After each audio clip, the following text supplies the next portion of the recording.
live in a rural community on the Navajo reservation.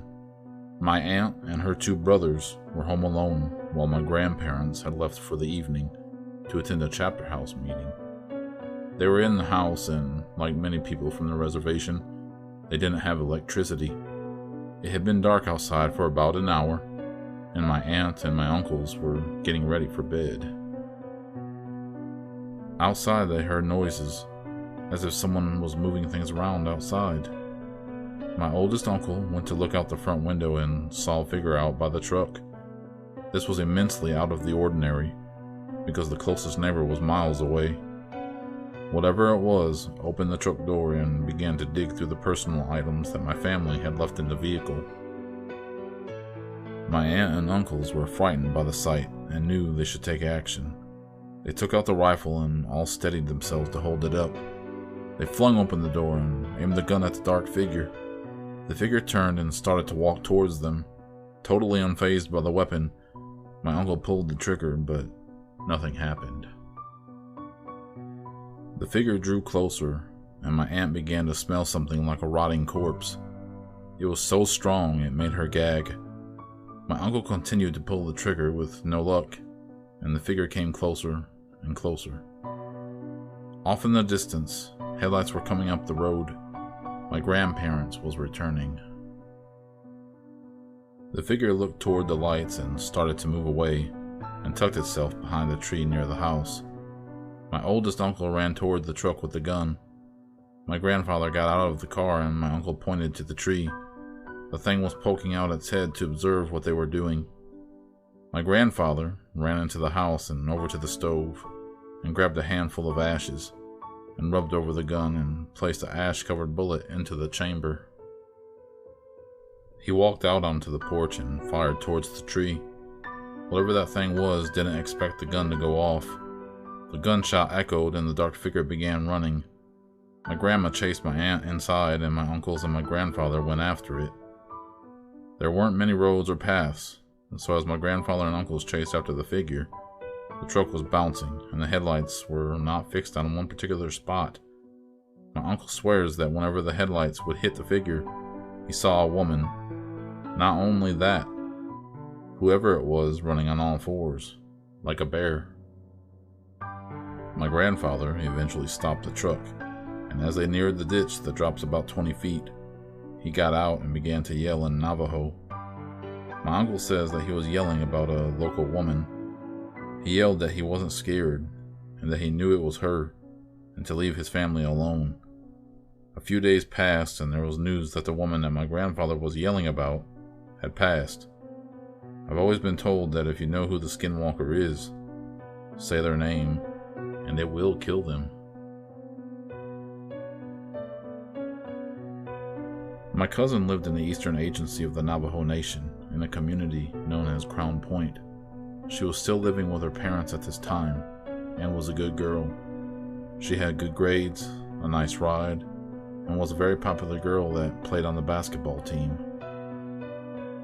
When she told us this story, it was very out of the ordinary, and the events that followed would also deepen my beliefs in the traditional Navajo way, and of the taboos associated with the Navajo culture.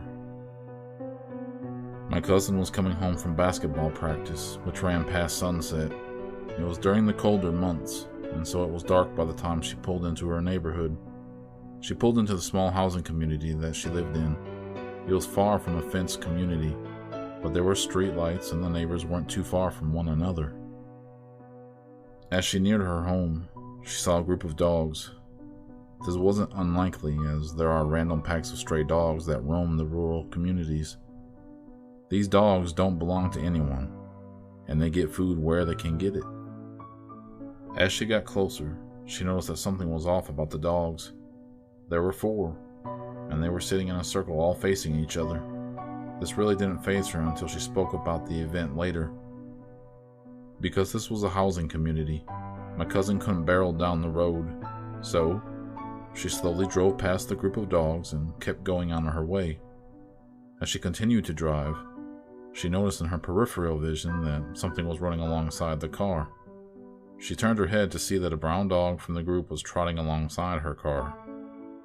She didn't mind much until she hit a strategically placed speed bump. The impact of the bump made her head and the entire car wobble.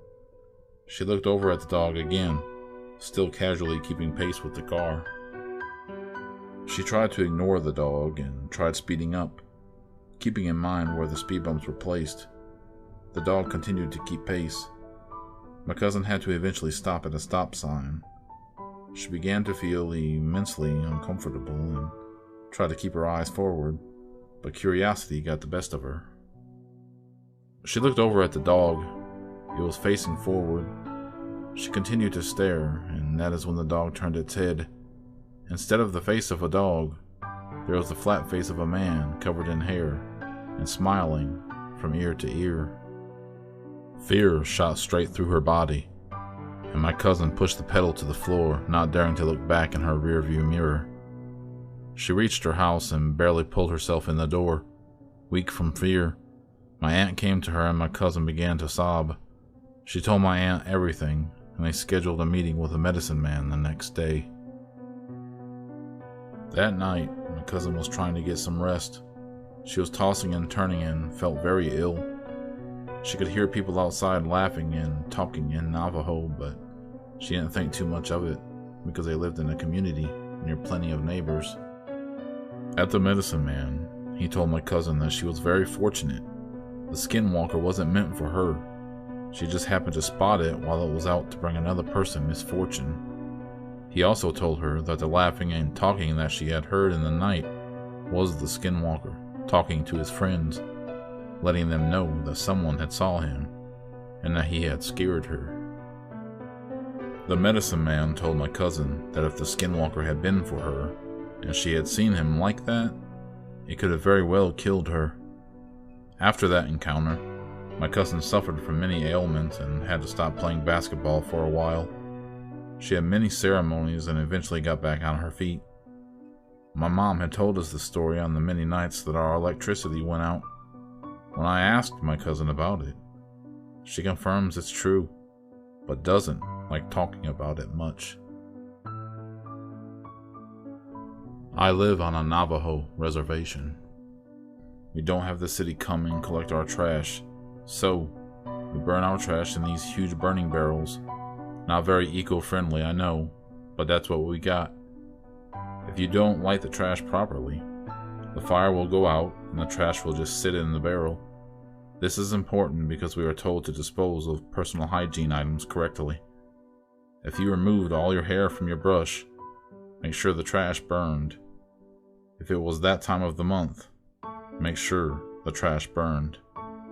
If you changed your baby's diaper, make sure the trash burned. They tell us these things because Skinwalkers have been known to dig through the trash in order to find things that they can use against us. They use the things that we were briefly connected to and bring misfortune on us using these things. Some of my family members take part in the sport of rodeo, so, to practice, they have a roping dummy and take turns roping it. My two male cousins were enjoying themselves outside and taking turns swinging the rope at the fake calf.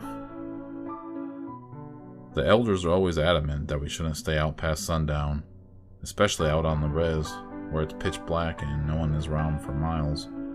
But my cousins aren't the superstitious type, and they were under the street light. My cousins are joking and laughing, having a great time. That changes when my eldest cousin looks over to the burn barrel. A dark figure is bent over and rummaging through the garbage that failed to burn. My cousins devise a plan that they are going to grab weapons, sticks, and rocks, and go and chase whatever it is.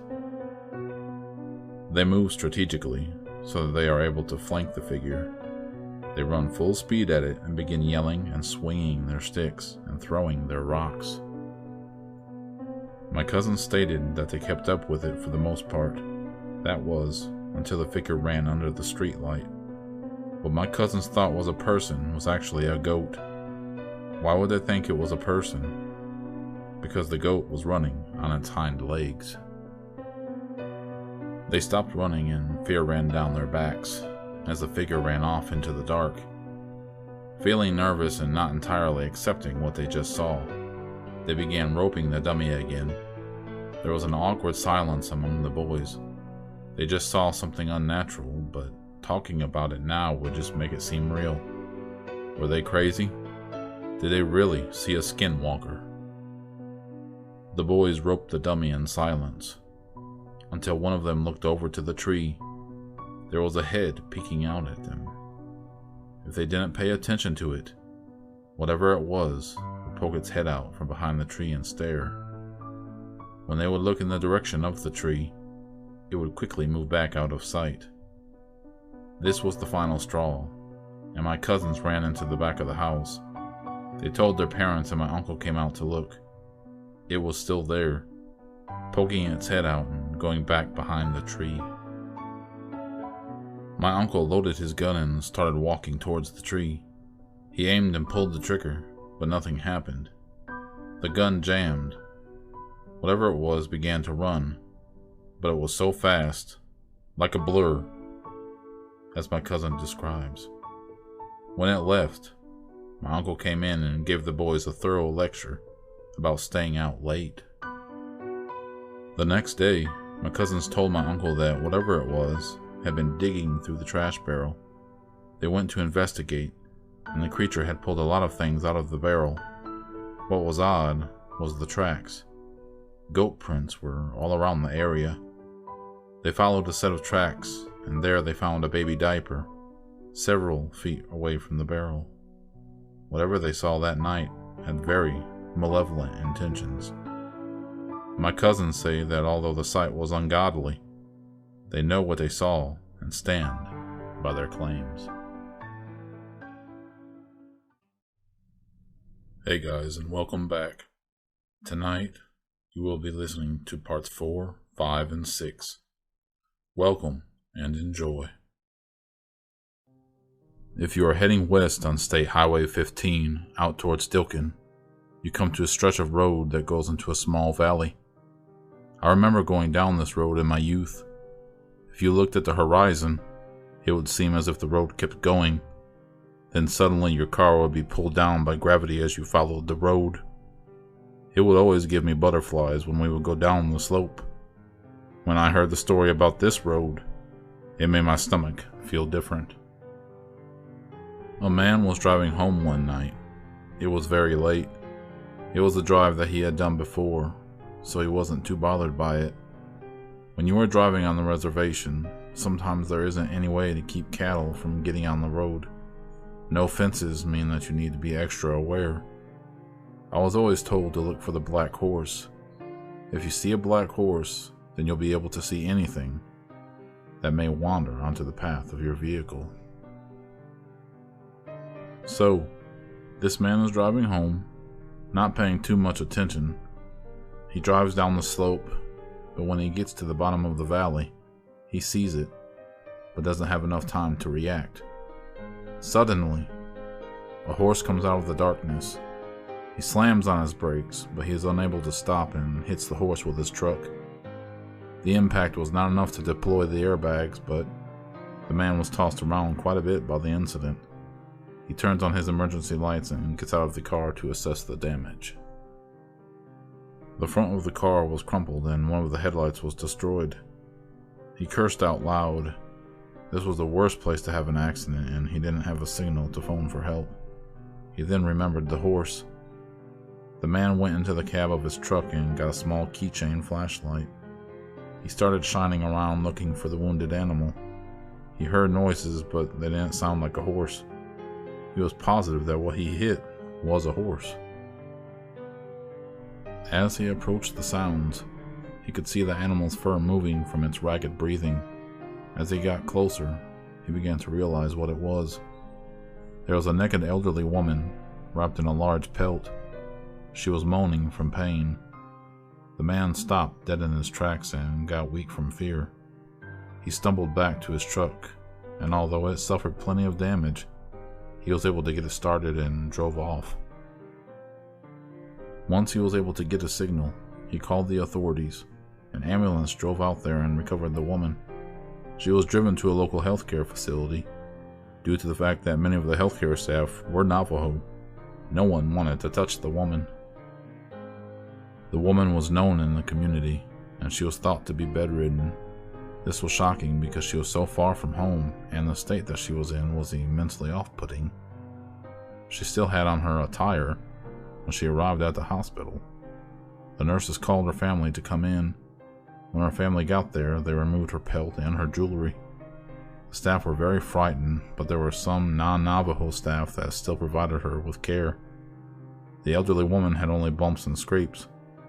Other than that, she seemed just fine. She was able to get up and walk around that same evening.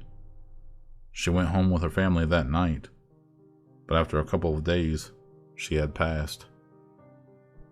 In the Navajo culture, if you find out who a Skinwalker is, you have the power to destroy them.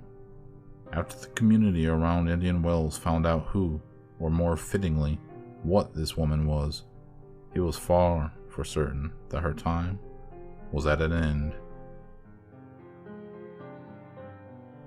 In the traditional Navajo way, Skinwalkers are seen as witches, but they weren't always seen that way. My late grandmother, who was a medicine woman, practiced the blessings way, told me of the origins of the Skinwalker. Being a Skinwalker wasn't always seen as a bad thing. In fact, they were seen as people with amazing gifts. They could change into the form of any animal, run vast distances very quickly, mimic people's voices, and some were known to use magic. During colonization, Skinwalkers were used to relay messages between war camps and spy on the enemy without being detected. Having the Skinwalker abilities was a gift.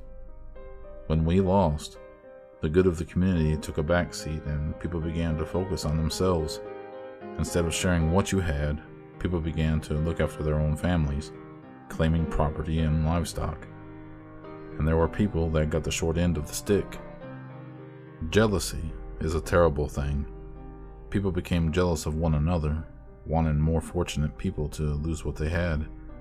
They looked to Skinwalkers who had otherworldly powers to do their bidding. Now, being a Skinwalker is not a gift. You condemn yourself to a life of unhappiness and anger. In order to become a Skinwalker, you must sacrifice someone that you love very much.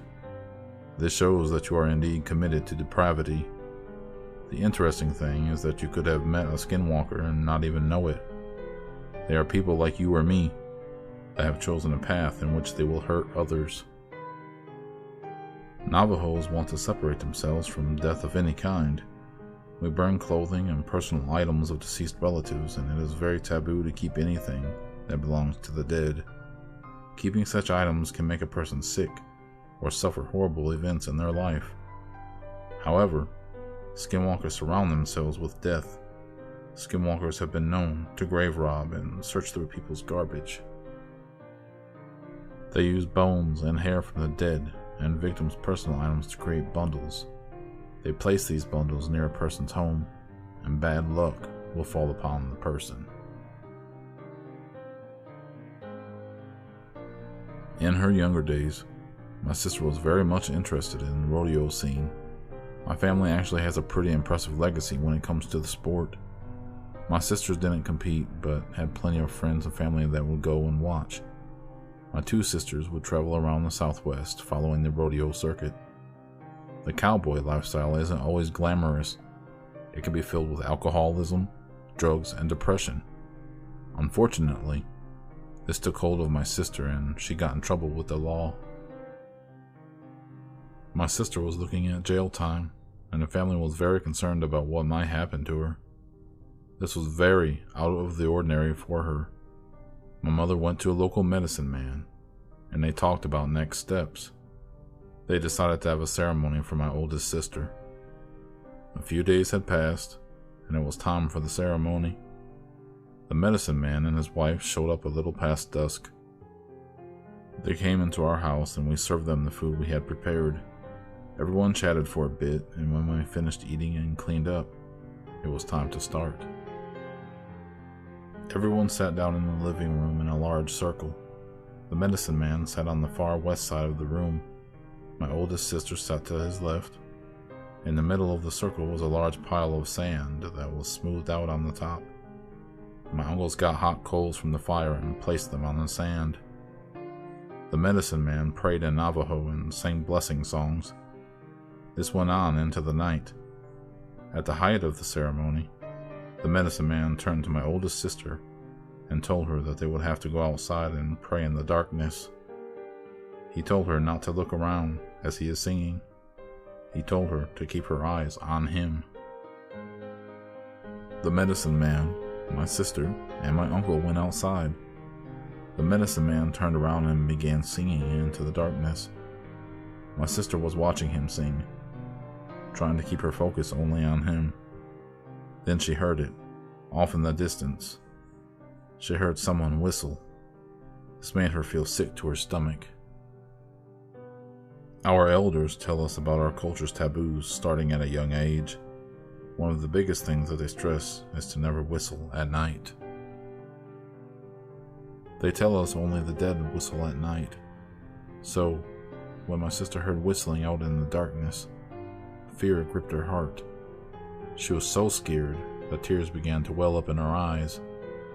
The whistling got louder and louder, as if whatever it was moving closer and closer. My uncle was also outside during the prayer. He admits that he was scared too, but he wanted to be there for my sister. What my uncle saw was even more miraculous. He claims that as the medicine man sang, a bundle came from up above. The eagle feathers that the medicine man was holding opened up like a hand. The bundle gently floated down into the feathers, and the feathers closed around the bundle. The medicine man stopped singing, and the group went back into the house. My sister stumbled in, clearly shaken from the experience. The medicine man could see how my sister was. She asked him what was whistling. He told her that it was a skinwalker, and that he was trying to call the bundle back to it. We gathered around to see what was in the bundle. The medicine man opened up what looked to be a leather pouch. Inside of the pouch was a bone about 1 inch wide and 3 inches long. Upon closer inspection, the bone was hollowed out, and more items were shoved inside of the bone, held in place with twigs and dirt. He dissected the bone to find hair pieces and pieces of a shirt, both belonging to my sister, and a very tiny drawing of a woman behind bars. Whatever was calling out to this bundle had very ill intentions for my sister. Fortunately, after the ceremony, all of my sister's charges were dismissed. I asked my sister what they did with the bundle, and she said that she wasn't really sure. She says that she vividly remembers being very scared when they were outside singing. My sister controls her emotions very well, and so I can't even begin to fathom how scared she must have felt in that moment. Personally, I find it hard to believe that these events are merely coincidental. My aunt's family lived in a community about 20 miles south of Gallup, New Mexico. The area is far different from where I live. My house is surrounded by desert, and you don't really see trees until you move into the canyon. Bread Springs is a forested area, and where our story takes place. Like many people on the reservation, my aunt's family didn't have running water or electricity. In order to have water, they would have to drive into town and haul water back in large containers. The containers are huge and easily fit in the bed of a truck. Her family would place 2 containers on a long flatbed trailer to make the best of each trip. Her family went into Gallup, filled up the containers, and went around town doing other types of business. Back then, seatbelt laws weren't so strict, and so my aunt and her siblings sat in the bed of the truck as they went around town. It began to get dark, and so the family started back home. Most roads weren't paved, and so they had to drive carefully because of the attached trailer. The lights of town faded away in the distance, and soon the vehicle was shrouded in darkness. They drove, and the kids sat in the back and talked amongst themselves. That was until my aunt noticed something. A figure was crouched by the farthest water container on the flatbed. The truck wasn't barreling down the road, but it was going at a speed that would be impossible for anyone to run and jump on. My aunt nudged her siblings, and they all paused to look at the dark figure. They sat silently and squinted their eyes to look. It was too dark to really make anything out, and so they ignored her and continued to talk. My aunt kept her eye on the figure and pulled hard on the sleeve of her brother when the figure began to crawl over one of the water containers. The kids all stopped and watched in horror as the figure began to move carefully over the second container. My aunt said that the figure looked like a person. However, the limbs were abnormally long. These long limbs pulled its body closer to the kids. At this point, they began to scream and cry. They banged on the window of the truck. At this time, the creature was reaching for the tailgate of the truck. Due to the huge commotion that was now going on in the bed of the truck, the driver slammed on the brakes. The creature hit the tailgate and fell down in between the truck and the trailer. The driver rolled down the window and asked what was going on. The kids screamed at the driver to go. They weren't sure they were safe until they saw that the trailer moved up and down as if it ran over something large. When my aunt told me this story, I sat in disbelief. She told me that she was uncomfortable when it was crawling on the trailer, but true fear rang through her body when she saw its eyes. I asked her what she meant. She said that they were like teddy bear eyes. I didn't quite understand what that meant until I pressed further. She said that its eyes were shiny. When you shine the light in the eyes of an animal, they reflect back. The brake lights were shining, and whatever they saw that night had eyes that glowed black. One evening, my aunt was home with her siblings. Her parents run into town to do some errands and wouldn't be back until it was late. She lived in a pretty rural area, surrounded by a thick forest. Her house was pretty small, and they had a few horses. Their horse corral was quite a ways off from their house. Each evening, the kids would be sent out to tend to the horses by giving them hay and filling the water troughs. The hay bales were stacked near the barn. The bales of hay were large, each about 4 feet long, 2 feet high, and 3 feet wide. There was a stack of these large bales, maybe 30 of them. My aunt said that they didn't have a very large barn, and so they would keep the hay outside and cover it up when it rained. As they were taking hay to the horses and filling the water troughs, my aunt heard a sound. It was a shuffling, scratching noise. The sound was amplified when all of the children stopped to listen. Where they lived, it was so quiet. They could hear the wind softly blowing the trees, but then it would be interrupted by the sound. My aunt's older brother walked round to pinpoint the sound. It was coming from behind the hay. There was a space between the hay and the barn, not very big at all. The kids all looked and saw something dark wedged between the bales of hay and the wall of the barn. When it moved, its body scraped against the hard surface of the barn. The kids wondered what it was. No one was sure. They figured that whatever it was harmless and went to finish their work. It started to get darker, and the kids thought they would look to see if the thing was still there. It was still wedged against the wall, but this time, it wasn't moving. Suddenly, it began to cry out like a cat. Meowing began to come from behind the hay. It sounded strange. It was off. Whatever was behind the hay was too large to be any cat. My aunt said they got very scared because the more they listened to the noise the thing made, the more it is sounding like a person trying to mimic a cat. The kids went inside the house and locked the door. By this time, it was dark. The kids were sitting in the house not talking very much. My aunt said that her brother told them to be quiet, and he kept peeking out the window towards the barn. Suddenly, loud noises were heard. Rapid pounding was coming from above, as if someone was running on the roof.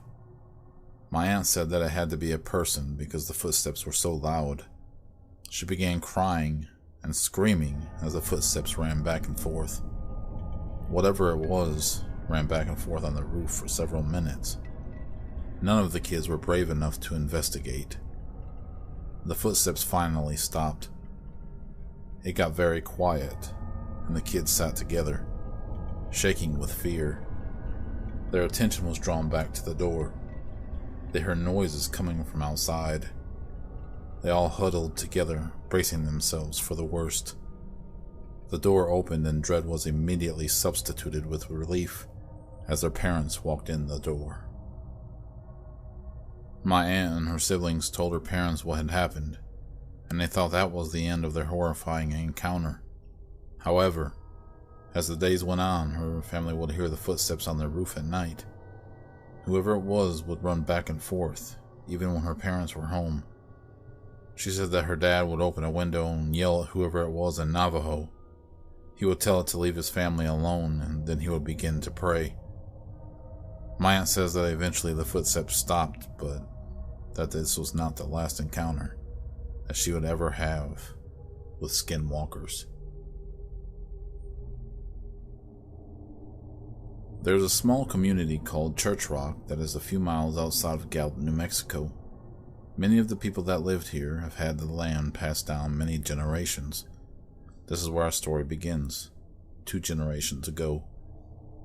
There was a woman that was infatuated with a man in her community. She requested that the man build her a home. In exchange, she would give her daughter to the man to serve as his maid. The woman thought that, as the man worked on her home, she could woo him in the process. The deal was sealed, and the man built the woman the house. The man collected his payment, but instead of having the daughter as a maid, he married her. The mother became so enraged with jealousy and ran the newly married couple out of the community. The couple relocated to Rama and started a new life. They had 6 children, 2 of which were twin girls. In the Navajo tradition, twins are seen as very powerful. In the mythology of Navajos, the children of the sun were twins, and so they are held in very high regard. This is the story from one of those twin girls. The family began construction on a new home. While they were building the house, the children would play outside as the adults worked. As they were playing, the older twin noticed an animal emerge from the woods. It was a coyote. Usually coyotes are very skittish and avoid humans at any cost. This coyote made its way closer to the girl. A strange smell filled the air like something dead. The coyote came right up to her. She said that the coyote didn't bite her, but instead put its mouth over her mouth and began to suck the breath from her. It was at this point that she lost consciousness. One of the adults was working on the house and saw what was happening, and everyone rushed towards the coyote and the girl. The adults yelled and shouted as they ran towards them. The coyote darted back into the woods and the girl fell to the ground. She was blue. The family worked very fast and they were able to resuscitate her. The incident resulted in the family going to see a medicine man. He told them that it was the grandmother, still harboring jealous feelings towards her own daughter and her family. They had a prayer done, and it was thought to be the end of it. Later, the family received news that the grandmother had died. As the years passed, construction on the home continued, and the twin girls continued to grow. The family had built the first story of their home and moved in. The twin sisters shared a bedroom and slept together on a king-size bed. It was a hot summer night, and the family kept all of the windows open to keep the rooms cold during the night. One night, the older twin arose to use the restroom. The family kept a small light on in the hallway. She got out of bed, walked down the hallway, and did her business. She returned to bed. As she was covering herself up, she happened to look up, and she froze in horror. There, at an open window, was a coyote, its eyes shining from the hallway light. The window was pretty high, and so the coyote had to have been standing on its rear legs. The girl was frozen with fear and made a complete eye contact with the coyote. It was then that she noticed the same smell, the smell of death. She snapped and ran out of the room screaming and crying. She ran to her parents' room and got her father. He ran into the bedroom, half expecting it to be a figment of his daughter's imagination, but the strong smell hit him, and there was the coyote still standing at the window. The father yelled and ran to get his rifle. The man ran out of his home, but the coyote was gone. The family tried to comfort the little girl, but she sobbed until morning. Again, the family sought out a medicine man. He explained to the family that the hatred that the grandmother had for the family was so strong that the ill intentions that she had for the couple and their family proceeded even after the grandmother's death. When the family was blessed with twins, the grandmother knew of the strength it would bring to the family, and so she wanted to get rid of one of them. The older twin recalls these events vividly and swears that the coyote that attempted to suffocate her and the one at her window were one and the same. Even the scent of death was familiar, the second time she encountered the creature. She hasn't seen it since that night and is very grateful for it.